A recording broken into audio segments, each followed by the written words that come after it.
Et bonjour les petits loups. Bon, allez, par souci de transparence, je voulais vous parler de mon échec sur les semis d'Artemisia annua. Ça arrive. Bon, le tout c'est de comprendre qu'est-ce qui s'est passé.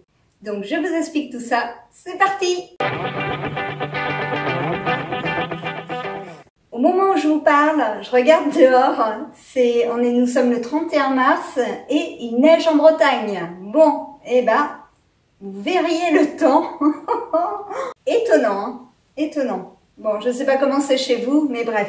Bon, on était là pour parler de mon échec sur les semis d'Artemisia.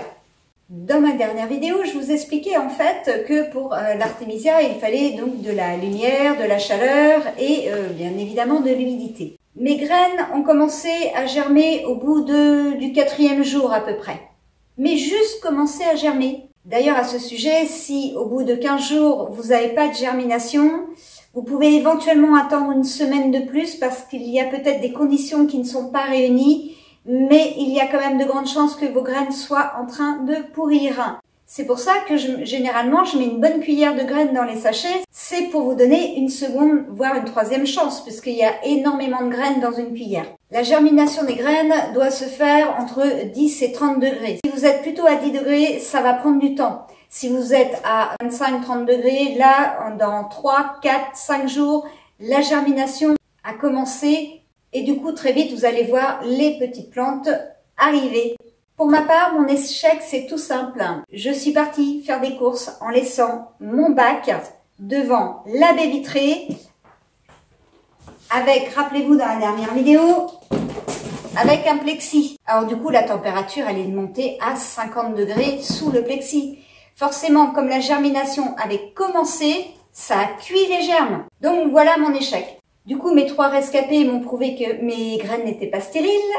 Ce que j'ai fait en fait, c'est que j'ai griffé autour de mes 3 rescapés et j'ai ressemé tout simplement. Et là, j'ai fait attention, bien évidemment, à ne pas laisser le plexi sous le soleil, enfin bref, ne pas dépasser les 30 degrés de température. Et du coup, je me suis munie de cette petite loupe et maintenant, je surveille, tel Sherlock Holmes qui surveille ses graines. Et j'ai la bonne surprise qu'aujourd'hui, en fait, ça y est, c'est reparti. Donc tout devrait bien se passer.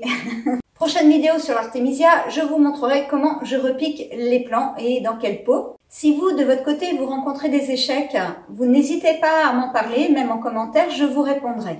Important, je précise aussi, c'est que ne soyez pas pressés. Cette année, j'ai fait les semis en mars, mais l'année dernière, je les avais fait fin mai. Je vous rappelle qu'on récolte la plante quand elle est en bouton. Donc, on va pas chercher à aller jusqu'aux graines, ce qui fait qu'on n'ira pas très loin dans la saison. Donc ne vous inquiétez pas, même si vous faites des semis un peu tard, c'est pas grave, vous aurez vos plants quand même en temps et en heure. Donc n'hésitez pas à vous laisser du temps. Bon, en attendant que mon Artemisia pousse, bien évidemment, on s'occupe des plants de tomates. Je vous montre ça vite fait. Ici, j'ai tout ce qui est poivron. Au fur et à mesure que mes poivrons arrivent, eh bien, hop, je les repique. Donc voilà, ceux-ci ont déjà bien grandi.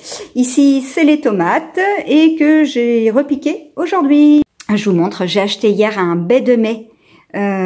Si quelqu'un connaît, moi j'ai pas encore testé, c'est la première année, donc on va voir. C'est un arbuste qui donne des petits fruits assez acidulés, sucrés, violets. Et c'est un plant qui résiste à moins 40 degrés. Donc là, normalement, ça devrait être bon pour ici. Et un petit coucou de Token qui fait sa sieste. Mon amour. Allez les petits loups, sur ce, je vous dis au revoir.